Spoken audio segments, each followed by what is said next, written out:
Hello, everybody. I'm Louis. Here with me, I have Matt McGarry of newsletter growth fame, I guess, the runner of growletter.co, and also the more recently the writer, the operator of newsletteroperator.com, the newsletter. I feel like I'm saying newsletter already too many times. This is going to be a hard one today, which is an awesome weekly newsletter that I think every newsletter operator should read. So, Matt, we today are going to do our second ever office hours at SparkLoop, and we're doing it on mainly the topic of paid newsletter growth, paid social growth for newsletters, so Meta, TikTok, Facebook ads, that kind of thing. And the way that it works is we are available. Matt is the expert. I am definitely not. So I'm going to be not providing much in the way of usefulness. I'm just going to be filtering through your questions and anything you'd like us to look at. So to get things started, it would be amazing if you could give us a quick, a quick hi in the chat. Let us know where you're from, what newsletter you're working on, all of that kind of thing. And also, if you could put in any questions that you have for Matt around the topic of paid social growth for newsletters in particular. And we have this time, we can use it to be as broad as you like. If you have a question, that's great. If you have a very specific question, or if you have an example of something that you'd like us to look at, to give some feedback on, something with a little bit more context, we're also very happy to do that as well. So don't feel like this has to be something with a very broad question. This can also be something specific if you want feedback on something that you're actually working on. So we'd love to get those in there. And yeah, I've been talking already for way too long. Matt, why don't you give us a couple of words on your background, and we'll wait for those first questions to come in, and I'll filter them through to you. Yeah, that sounds good. I'm already seeing some come in. So yeah, thanks for having me. Before I get to my background, like any questions around paid socials often, but anything around just newsletter growth in general is helpful too. So ads, landing pages, thank you pages, welcome emails. Happy to get into the details of ads too. So not just like how to set up an ad campaign, but like I'm having this certain problem in Facebook or in Twitter ads or TikTok ads. Like how do I fix it? We can do our best to fix that too. So yeah, my background is I worked at The Hustle from I think 2020 to 2022. That's where I got my start in media and newsletters. Worked in digital marketing before that, helped them grow from about 1.3 million to over 2 million subscribers. And then I started kind of freelancing, consulting, and that turned into a marketing agency for newsletters. The probably most notable client is the Milk Road, which we started with in January of 2021, helped them grow from about 10K to 250K subscribers in 10 months, and helped them sell, or they sold, we didn't help them sell, but they sold in 10 months. So that was an awesome outcome. Now we work with about 17 different newsletters in like finance, tech, media, sports, and like a ton more. So yeah, let's get into it. Awesome stuff. Well, let's get straight into it. And then I'm looking at the questions now, and I'm going to pick some to give us a good variety of specific, hopefully, and then more broader ones so that we can scatter those through. So let's take a nice easy one to kick us off. Carl asks, Matt, should you run paid ads for your newsletter from day one?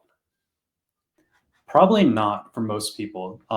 So I would go out and try and get maybe between 1,000, 10,000 subscribers and get what I would call like content market fit and see if people actually want this content. So if you're starting the newsletter, you really need to be publishing daily on social media. Pick a social platform, could be Twitter, LinkedIn, whatever makes sense for your newsletter, and see if people are engaging, see if you're growing your following there and getting people to subscribe from there, to see if it's actually viable. This is like basically you got to think about your newsletter as a product. And if the product isn't viable, you don't want to put paid ads behind it. And so some people have started really early. Like we talked about, Milk Road started at 10K, I think less than 10K maybe. TLDR newsletter, they started when they were really small, just thousands of subscribers, and now they're at over 1 million subscribers. And by starting, I mean starting paid ads, right? And so you can start early, especially if you have a way to return that ads investment into revenue very quickly. But for most folks, you really need to see if your content is viable and if you can actually monetize it. And so usually that starts at like the 5 to 10K subscriber range before you start turning on paid growth and monetizing your newsletter. Before you get to that range, it really just makes sense to start publishing more, writing more, and getting more subscribers organically, right? Awesome stuff. And if anyone has any follow-ups to any of these questions, obviously you can stick them in the chat as well. And if you have a more complicated question or you want to add some context, we're also happy to invite people up to chat with us live quickly as well, and sort of share their thoughts rather than having to do it via chat. We can also, I think, figure out how to do screen sharing, although we haven't done it yet. So that'll be a fun surprise to come across and see if we can. So I've got a lot of requests for Matthew's question, and he's asking something that is, I guess, kind of related to paid ads, but not specifically about them, which is he's asking, do you recommend having double opt-in on or off for your newsletter? He's turned it off so that he can sprint to his first 1,000 subscribers, and then he's thinking that he'll turn it back on to, in his words, to regain quality. And he's asking, is that the right way to think about it?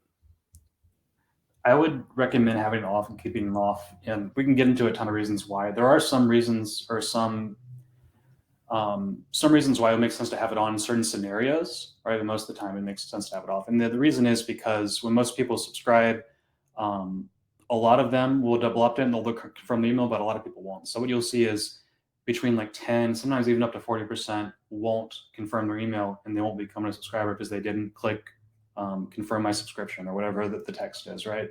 And so it's just not worth it. And there's other ways to make sure your subscribers are quality, like removing people off your list after a certain amount of time if they don't open or click your emails. There's other email validation tools you can use to make sure bots or fake email addresses or other bad things don't get on your email list that are not double opt-in. So if you look at Morning Brew, The Hustle, like a lot of the big newsletters out there, really all of them, they don't use double opt-in for those reasons. I love that, and I can wait on this because it's not directly on paid ads. So it's something I know a little bit about. I don't think any of the more successful newsletters that we work with at SparkLoop, and I think we work with pretty much every large media brand at this point, or at least every large newsletter, I should say. I can't think of any that do double opt-in. I'm sure there are probably there's probably a lawyer somewhere screaming at me saying, no, if you're in this specific country or if you have subscribers here, you need to do it. So this is not legal advice, but outside of that concern, I totally agree. It's not a proxy for quality. It's not a proxy for like how engaged the subscriber is going to be at all, right? It's just literally, did they think in that moment to go and click that email at that very specific point in time? It's like a super arbitrary thing to ask people to do. So awesome. Let's jump into another question. And we have a question about whether you should be using, it's phrased as opt-in forms versus landing pages. I'm guessing that's more of like a like instant forms on platform. Yeah, exactly. You understand that. You go into that. Yeah. So which one is better, or what are the pros and cons? I'm trying to find this question. Okay, here it is. Yeah. So there's pros and cons. So there's no right or wrong answer for this. So the pros of opt-in forms are what like we would call instant forms on Facebook or TikTok, or other platforms might have this too, is basically you can click that email address in the app, like in the Instagram app, and then it sends that email address to your email service provider. However, they never see your website, right? They never see your landing page or thank you page or content after that. And so a lot of times those subscribers can be lower cost, but have a lower open rate. And so that's the trade-off, right? For most people, I would recommend using a landing page, because if your landing page is good, you can have a really high conversion rate on that page and your cost can still be very low. But then also they see your thank you page, they're able to engage with your content afterwards, or maybe you can direct them to like a product or service where you can monetize them almost immediately. And then also, if a landing page, you can use SparkLoop Upscribe, which is helps you return that ad spend a lot faster than just using a lead form or not using SparkLoop Upscribe at all. And so those are the pros and cons to that. Honestly, like 3 or 6 months ago, I might say, like, depending on what you think of those, pick one. But now I'm directing everybody towards a landing page, because I'm telling everybody to use SparkLoop Upscribe so they can better return their ad investment faster versus without it. So that's my thoughts. I have some posts on my newsletter, newsletteroperator.com, on how to like make a good landing page. And if you follow those best practices, you'll have a landing page that converts 40 or 50% of visitors to subscribers. And an email form or an opt-in form on Facebook might convert 50 or 60%. So your conversion rate is not going to be that much lower on a landing page versus on a opt-in form or lead form. So those are my thoughts there. Not like a yes or no answer, but it's a little bit more complex than that. Awesome. I have my own follow-up question that I'm going to interject on that one. One of the complaints that we saw back when Twitter had its review integration was that the review button that allowed you to one-click subscribe from inside of Twitter, it was really effective at getting people to subscribe. But the email address associated with that Twitter account was like 15 years old and wasn't one that anybody actually opened emails on. So the quality was super low. Are you seeing that with like Facebook lead ads and things like that? Is there an issue there, or do you not see Yeah, that? it has the same issue. So but it does get updated, good, which is good. So when whatever your Facebook account or Instagram email is, that's will be automatically inputted in the form there. And so if it's not your current one, you have that issue. However, if you enter in your new one, you subscribe, it will give you a prompt to like, is your email address this new email or something like that? And you can save that new one. So it's not as bad, but it's still an issue. Got it. Awesome. So I'm seeing a lot of great questions coming in. We're going to focus on the paid social questions first, and then we'll get to the others if and as we have time, just because we do these every 2 weeks, and we're hoping to have Matt back to talk about other topics as well. He knows a lot more other than just the paid social stuff, but we try and keep it pretty on topic for different things rather than it becoming sort of a free for all every 2 weeks. So perfect. On that topic, let's find something that's related.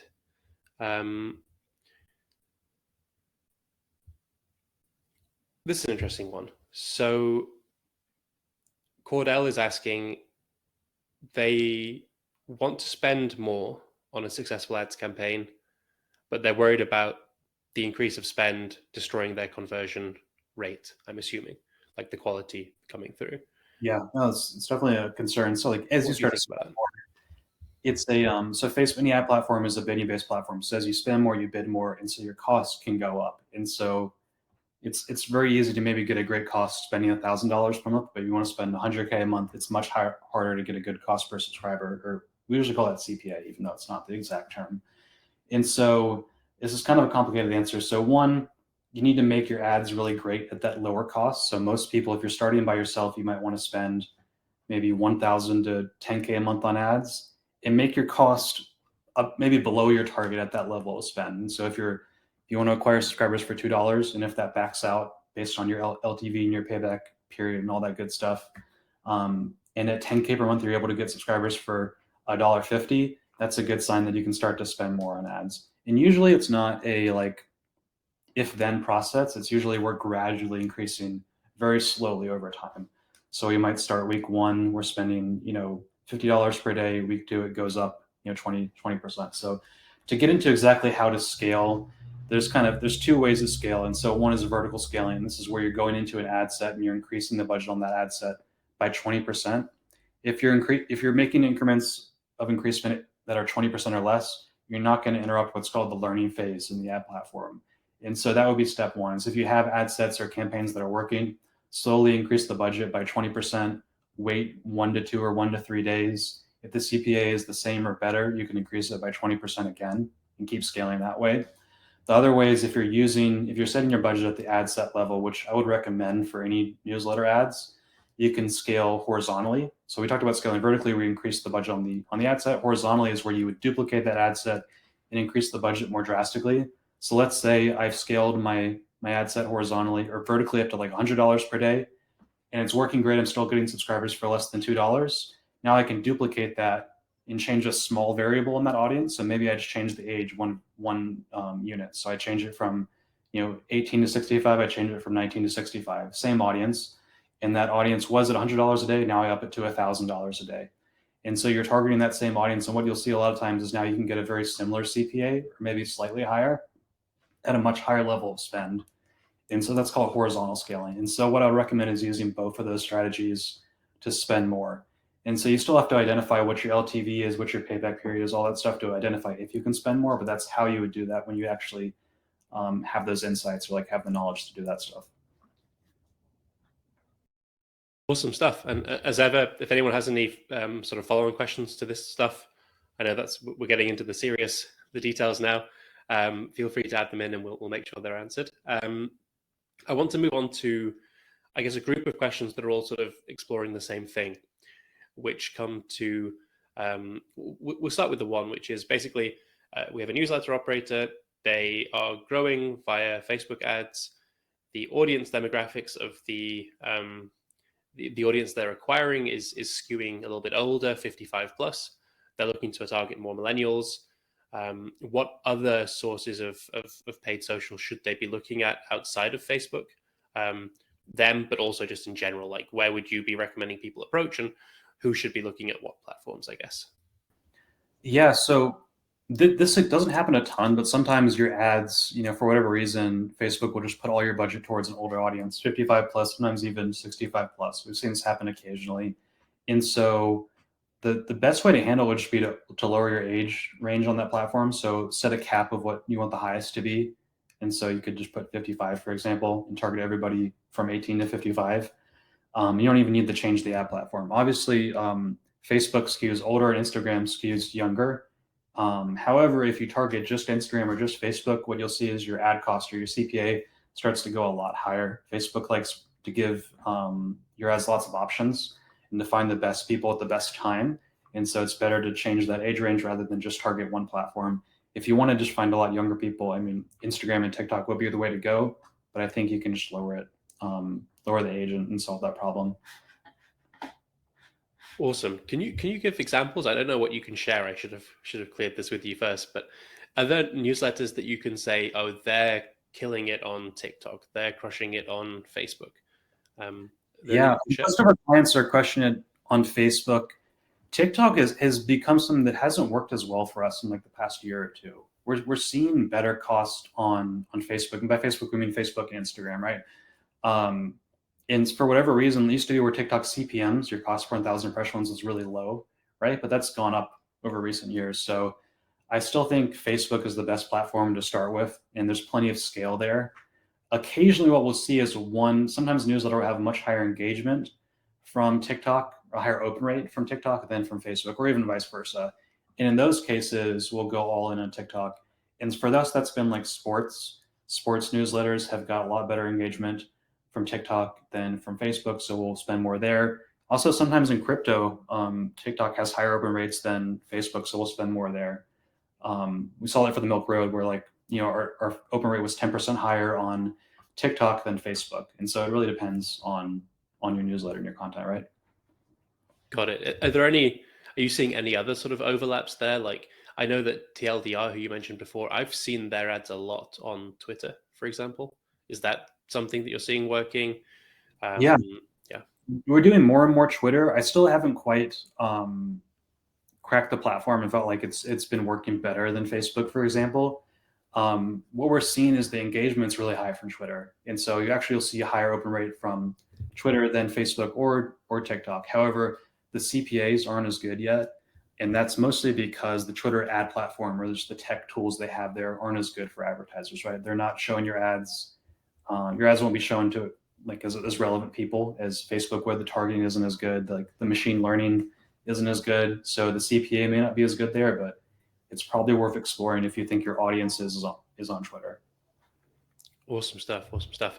So let's shift gears a little bit more to the messaging and the collateral side of things, rather than I guess the tech and the strategy.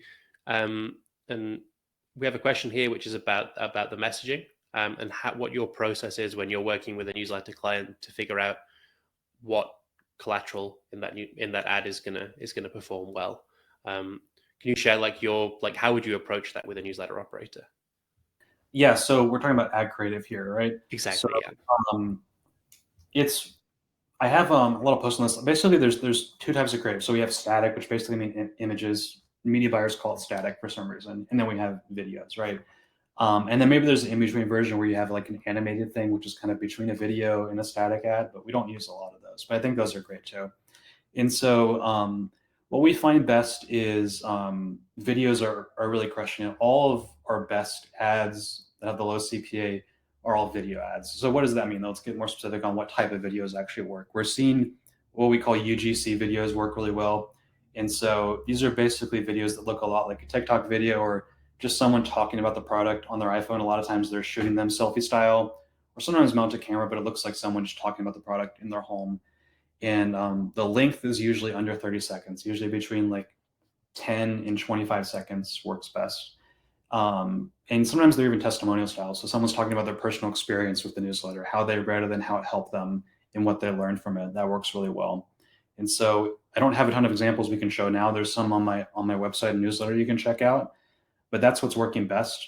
We're getting a lot of these videos from two places. So one is Fiverr. Fiverr is like become a lot better place to find all types of services than it was years ago. It's not as low quality as it used to be.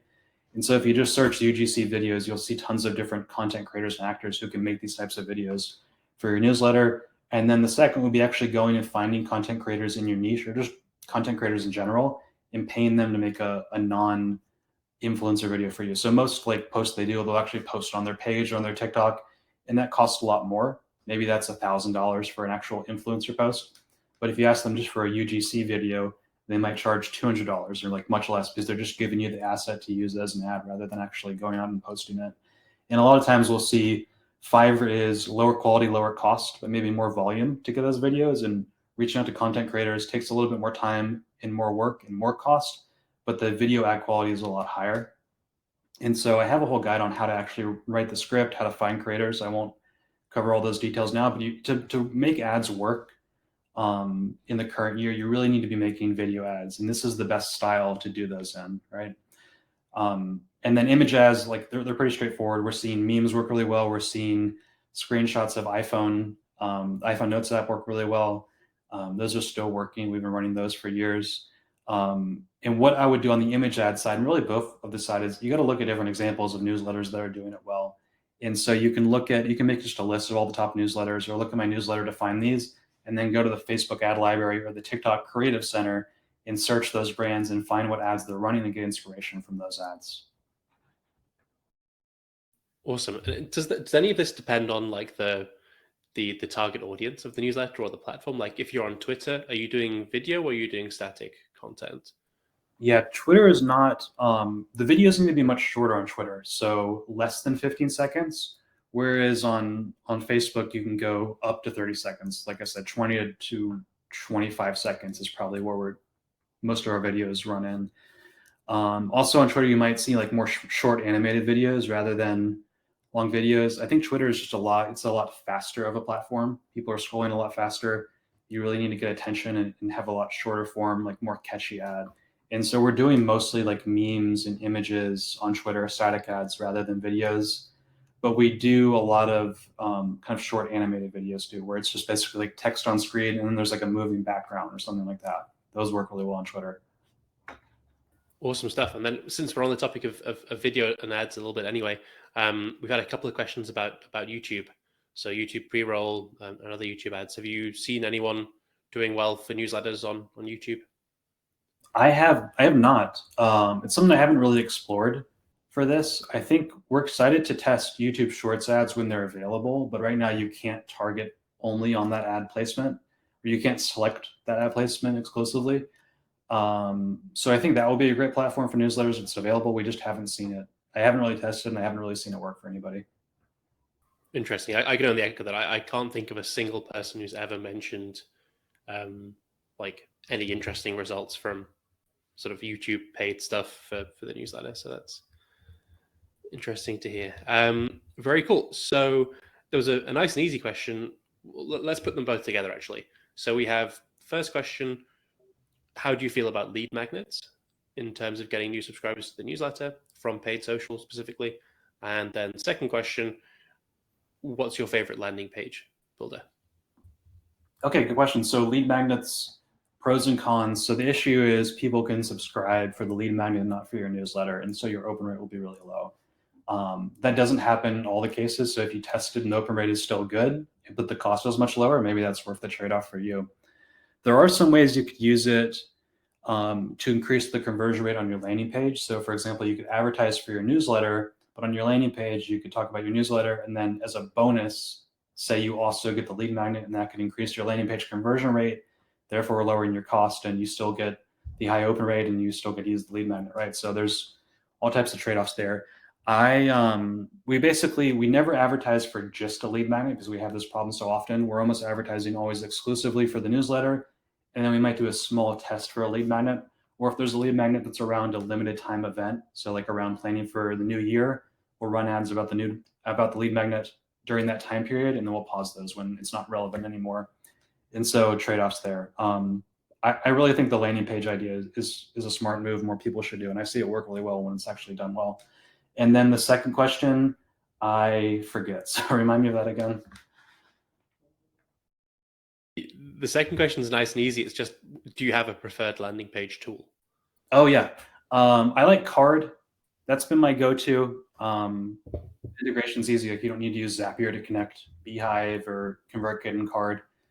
But honestly, the Beehive landing page is pretty good. The ConvertKit landing pages are pretty good. So one of those three would work.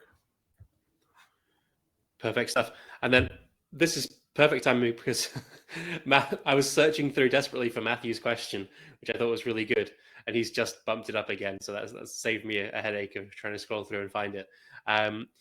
He's asking about subscriber quality. So at the moment, he's spending $1 to $2 per email from Facebook ads. He's getting 25% open rates, which after Apple privacy and everything isn't super great.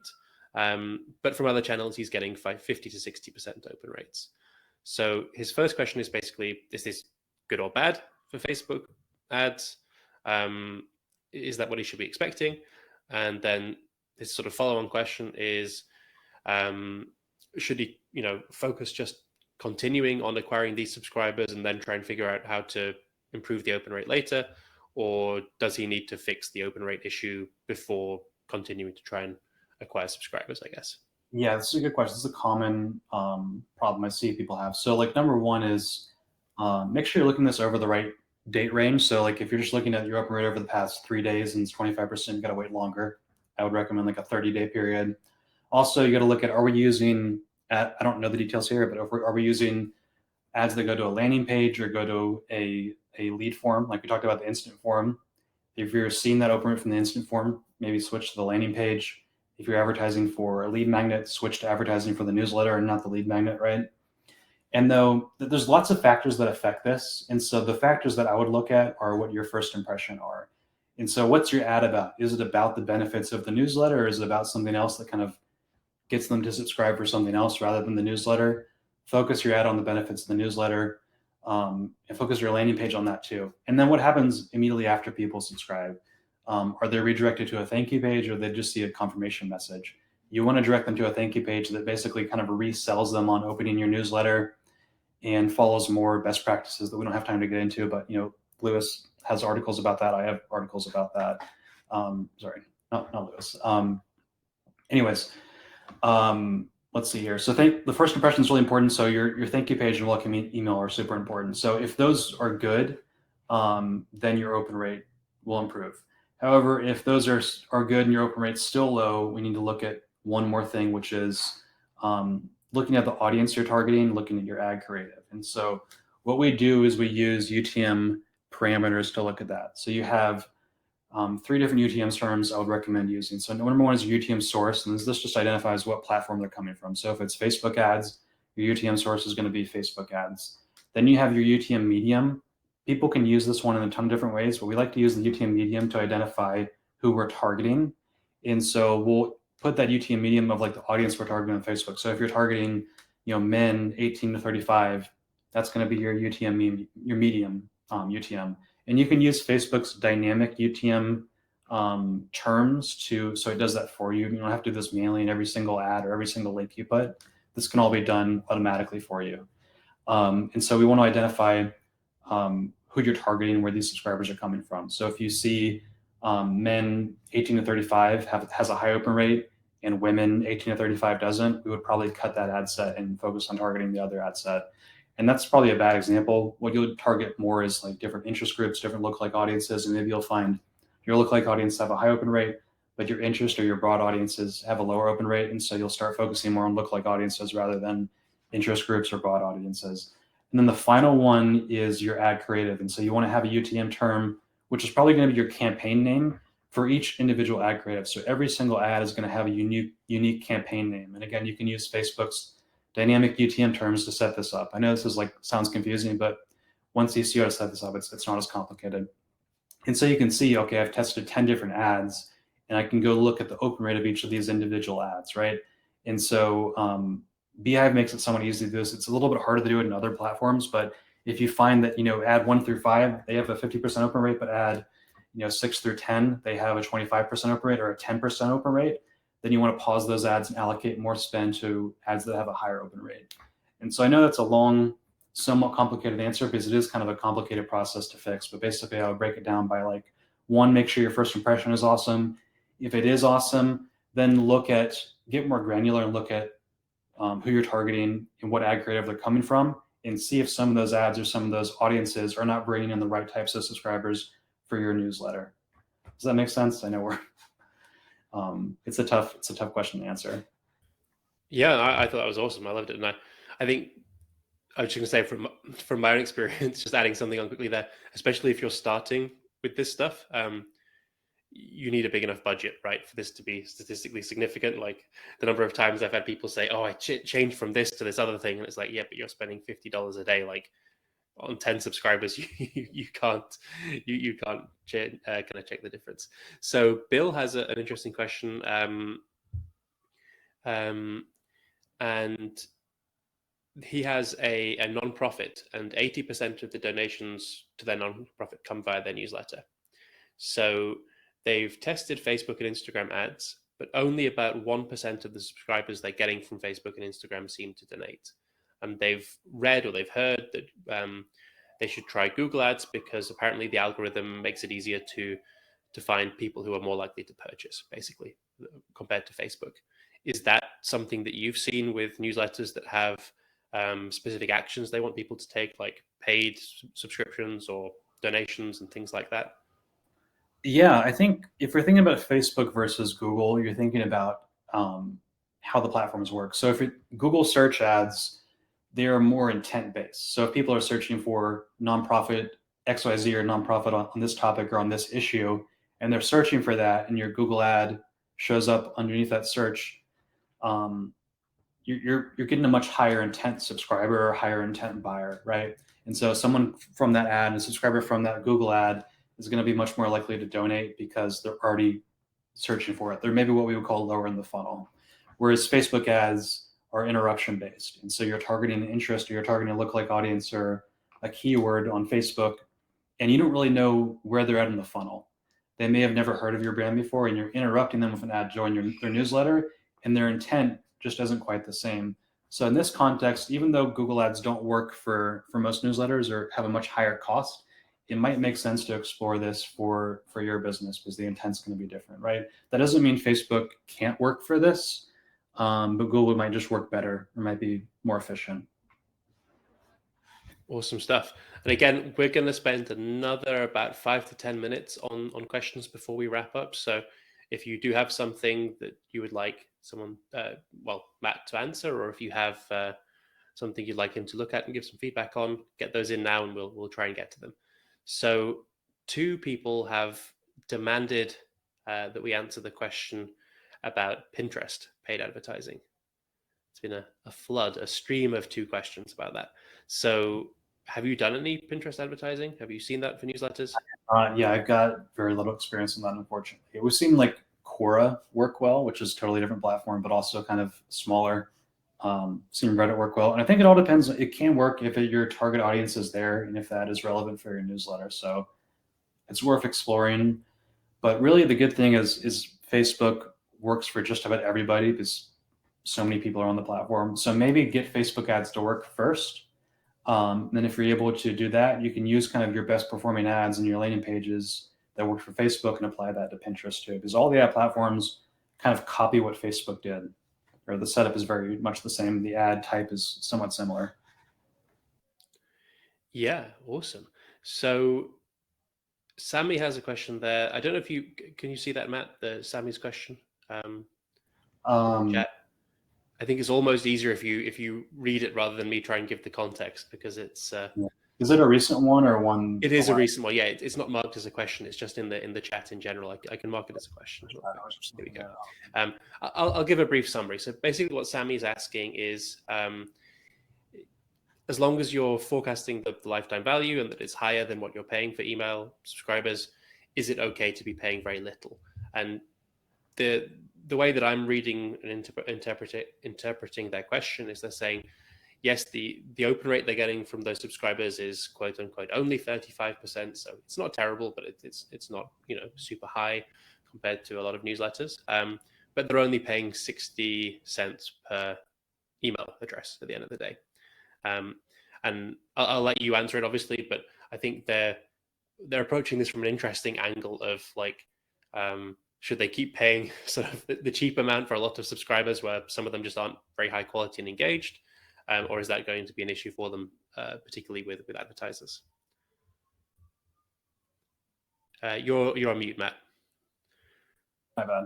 Okay, my bad. Okay, so short answer is yes. If you're doing the math and it backs out, and make sure you're doing the math right, of course.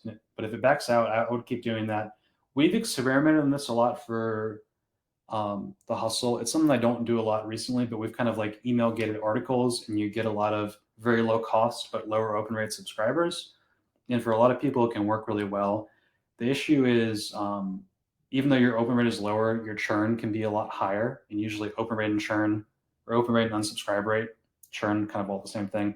They they correlate really highly together. So if your open rate is low, your unsubscribe rate is going to be high, or your churn rate is going to be high. And so I would look at how they open over a long time period, or maybe allocate a smaller amount of your budget for this, so you can see how they churn or open over time. But also, you look at, even if your open rate is 35%, you're going to have a subset within that group that has a very high open rate. It's not like everybody's opening at that rate. Like, that's just the average, right? So you'll have some really engaged subscribers, and then a lot of people who just never opened at all. And so it's not totally bad. So I would try and get that up, obviously, and they're probably trying to do that too. But I don't think that's a bad thing. Awesome stuff. Great. So Brooks has an interesting question. They ask, are there any paid tactics that you see newsletter operators using that just don't work anymore or that you just think never have? So I'm saying like any paid tactics, channels, anything like that. Yeah. So I was thinking of one non-paid. So SEO doesn't work very well for newsletters, but we won't get into that. Google ads don't work as well because there's not a lot of volume for these terms, and the cost can be really high, and you're competing against other businesses that have much higher LTVs and different business models. Um, Another thing is platforms that are more focused on brand advertisers rather than direct response advertisers don't work as well. That's why Twitter ads never worked historically, because it was a platform that catered to only brand advertisers, and it would just get you the cheapest impression and the cheapest click, but it wouldn't actually get you conversions. How Facebook is totally different. Most of their advertisers are direct response small businesses. Twitter is changing that because of the acquisition, what they're doing there now, but in the past it was that way. That might be why YouTube ads are not very effective, because they're more focused on pre-roll 15-second brand advertisers rather than direct response advertisers. And so think about that when you're going into an ad platform. You want it to be direct response focused, and you want small businesses to be succeeding there. And like Facebook is really the best for that.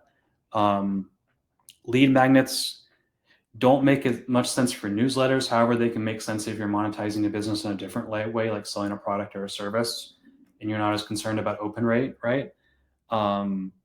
Yeah, it's hard to think of. There's so many different examples, so it's hard to add more than that without like diving into a certain one, right? Yeah, for sure, for sure. Awesome. So we've touched on almost every channel. Just to round us off with making sure we've hit every single one. Um, there's a question about Reddit ads and whether you've seen those work. What do you think of those? It's the only one I know they're working somewhat well for is TLDR. I've talked to them a little bit about it. I think it's a really smaller channel for them. They haven't been able to scale it as much as Facebook and Twitter, and Facebook and Twitter. So again, Facebook is really the go-to. Like if you can make Facebook work, it's going to work for almost everybody out there. You don't need to dabble in every single ad platform immediately. Over time, you can explore more. But I don't have a ton of experience with Reddit. But what I do see on Reddit is a lot of brand advertisers again. Like you're seeing a lot of like the Verizons and all those. And so is it really catered toward people who want to actually get conversions and purchases, or is it catered toward getting a lot of low-cost impressions and brand advertisers at big companies making their numbers look good? And so that's what you got to think about. And I just haven't seen Reddit work for a lot of small businesses who need to get purchases from an ad, right? Or subscribers from an ad, conversions, right? So that would be my take. Awesome stuff. Awesome stuff. So we're going to come into the last sort of 2 or 3 questions maybe here. If you have any that you want to ask and haven't had the chance yet, or if you had one that wasn't answered and wanted to be bubbled up and for us to take a look at it, please put those in now. While those are coming in, Matt, I'm going to ask you the question that I like to ask because it's annoying, which is all of these questions that people have been asking. What's a question you think that someone should have asked but hasn't? That's a tough one, right? I think how to improve your payback period, right? And I'll tell you, one of the problems we have with clients is like we're able to get them really high quality, low cost subscribers, but they're just subscribers and they're not able to monetize them fast enough or at a high enough rate for them to invest more into paid marketing, right? And so you got to think about the economics of paid acquisition, and like if you're able to make those economics work, if someone subscribes and within 7 days you can make that money back versus within 4 months, you can invest more into paid acquisition. You can grow so much faster, and so that's the math behind paid acquisition. So I think that would be a good one to talk about, and like I can just dive into it. You can ask me a question about it, or like, but that's the one that I would look at more closely and probably ask. Yeah, well, let's talk about it. Let's take a look at that because it's obviously something that um, I don't know if you had a chance. We do regular masterclasses, and I was talking about the road to 1 million subscribers, and part of that conversation I was having was basically saying, look, I know you want me to talk about fun stuff like referral programs and giveaways and all of this cool like hacky, well not hacky, but all this cool like interesting stuff that you can do that's shiny and new and fun. And I'm going to really bore you and I'm going to say, look, the most important thing is just that you have your payback period really dialed in and that you're making a decent amount per subscriber within the first 30 to 60 days so that you can invest into growth, basically. So it's a topic that's near and dear to my heart and that we definitely don't hear about enough. So I'd love to hear what your suggestions are and how people can improve that, and anything else that you think there people aren't necessarily aware of or doing as good a job of as they should. Yeah, so I mean, that's one of the difficult things with the newsletter business is the payback period can be longer. Your CAC to LTV can be really good because you can go and get a subscriber from ads for $2, and your blended CAC can be lower if you're including like organic. So your CAC can be less than $1, and your LTV can be $10 or $20, but that's over a long period of time after a subscriber stays for a year or more, right? And so most newsletters that are monetizing just with sponsorships have a really long payback period because they're getting, if they have a $50 CPM they're selling that sponsorship on, they're getting 5 cents per open, and they might get 50 cents per month per subscriber or even less if they're sending not very often, right? And so one, you have to think about, do you only want to monetize the sponsorships? Do you want to sell your own products? If you have your own product that you can sell, you can reduce your payback period and increase LTV a ton. So that helps a lot. So creating owned and operator products. Another way newsletters have increased their LTV and reduced payback period is with creating other newsletters. So if you look at Morning Brew and Industry Dive, they scaled their businesses kind of horizontally. So they grew the newsletters, but they did, Morning Brew for tech, and they did Marketing Brew, and they did Retail Brew. And so you can get one subscriber for Morning Brew, and now that becomes 4 different subscribers for 4 different newsletters, and they're able to sell ads for all those, and that takes that from the LTV from $10 up to $40 because now they're on 4 different newsletters. And obviously they're seeing ads more often too, so they can return that ad spend or get more revenue faster. And so I would look at that as like horizontal growing is by creating other publications or sending more often, or vertical growing is creating your own products and kind of getting people to join the newsletter, then buy a $10 product, then a $100 product, then a $1,000 product, and kind of go up the ladder of value that you can provide for them. And so you want to think about your business that way. That's a little bit of like a long-term view. In the short term, the easiest way we're seeing, I don't want this to be like an ad for SparkLoop, but we love SparkLoop Upscribe. It's helping a lot where people are, a lot of our clients, they're really just starting to use it, but we're able to break even on the ad spend or better. And so now our payback period is, day one instead of 4 months from now with just sponsorships. There's other ways too. The simplest one would be like sell a product on your thank you page or sell your service or something on the thank you page immediately after people subscribe, and then also sell it through a welcome sequence that they get over a period of like 7 to 14 days. And that can reduce your payback period by a lot. It's not like super complicated stuff, right? It's really just those things. Another one, which is like much less common, I think will be more common for B2B newsletters, is lead generation. So after someone subscribes, have them complete a questionnaire about their job title, seniority, all these different questions to identify what type of business professional are they. And a lot of advertisers will want to buy that email address for like $30, $50, $150 if they're a CEO of a large company, if they're a CMO or something like that. And you can, again, sell those leads. If you have like 1% of emails you can sell for $100 each, you can return that ad spend a lot faster. That one's a little bit tricky to use because you're selling data, but those are different ways to do it, right? And so you want to think about almost before you invest in paid, like how are you going to get this money back and how are you going to get it back very quickly?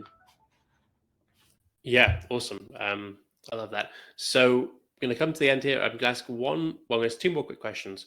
So one is from Emily, who bumped this up.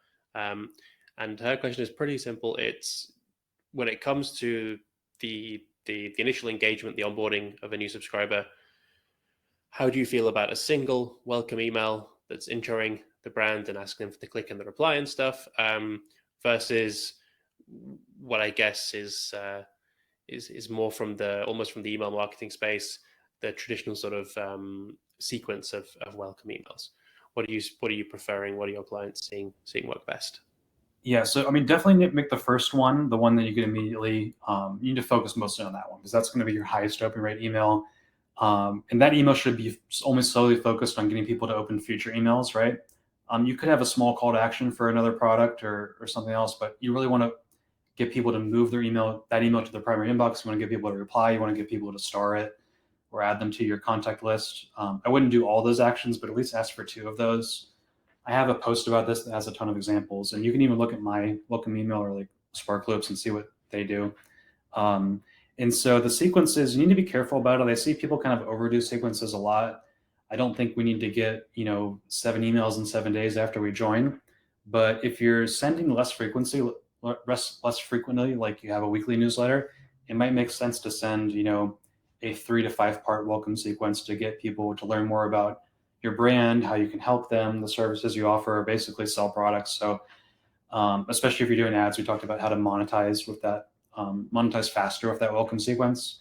I would use it like that, but like don't make it overkill.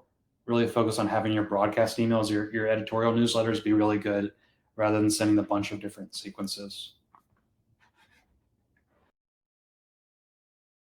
Stuff. So what I'm going to ask now is, if you want to drop a link to your own newsletter, to yourself on Twitter, where other people can find you, LinkedIn, wherever you like, please do that now. We didn't get time to go through absolutely every question. There were a couple that remained unanswered. I'm going to jump in and make an assumption for Matt that if you go and check out his Twitter and tweet at him with the question, there's a good chance he won't mind answering there for you. So I've put Matt's Twitter in there. If you go and tag him in with the question, I'm sure everyone else would like to see the answer as well. So that would be awesome if you want those questions answered. Matt, I guess the last question for you is, where can people go and find out more about you? Where can they go and read the content you're creating and learn more about, especially the paid social growth side of things for newsletters? Yeah, so Twitter is the best kind of social place. That's where I'm posting most. And then my newsletter, I'll just put in the chat here, is newsletteroperator.com. And this is where, of course, subscribe. But like, I have a lot of newsletters that cover these questions in more detail. So like, I have a newsletter about how to make a static ad, how to make a video ad, a ton of examples of different newsletter ads, how to make a welcome email, landing page, thank you page. And so if you want to see like step-by-step, almost like SOPs, standard operating procedures on how to actually do some of those things, that's a good place to check out. I kind of started writing this newsletter for my employees at the agency to like train them on how to do this. So it will teach you the same types of things. Awesome stuff. Well, Matt, thank you so much for joining us. Everybody, thank you so much for joining and asking all these questions and providing value as well.